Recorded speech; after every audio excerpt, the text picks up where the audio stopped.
हिंदू नववर्ष को भारत में अलग अलग नामों से जाना जाता है, जैसे चैत्र शुक्ल प्रतिपदा, गुड़ी पड़वा, उगादि आदि। ये दिन हिंदू धर्म में बहुत पवित्र माना जाता है और इसके पीछे कई धार्मिक और ऐतिहासिक मान्यताएं जुड़ी हुई है। 1.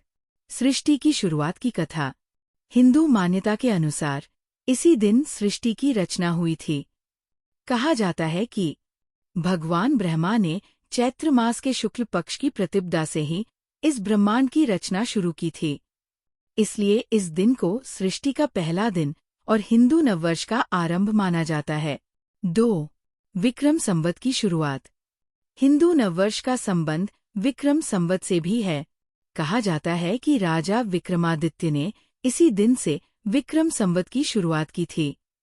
ये भारतीय पंचांग का सबसे प्राचीन और महत्वपूर्ण कैलेंडर है। वर्तमान में हिंदू समाज इसी संवत को धार्मिक कार्यों में मानता है। 3. रामराज्य से जुड़ी मान्यता।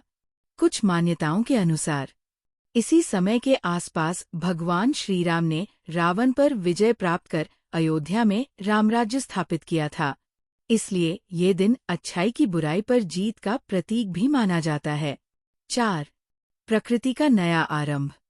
हिंदू नववर्ष का समय वसंत ऋतु में आता है।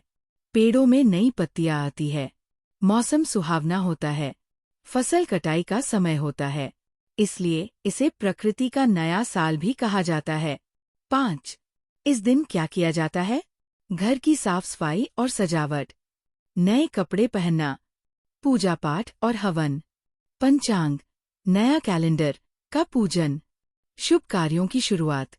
निष्कर्ष: हिंदू नववर्ष केवल कैलेंडर बदलने का दिन नहीं है, बल्कि ये सृष्टि की शुरुआत का प्रतीक है, धर्म और संस्कृति का आधार है, नए जीवन, नई ऊर्जा और सकारात्मक शुरुआत का संकेत है।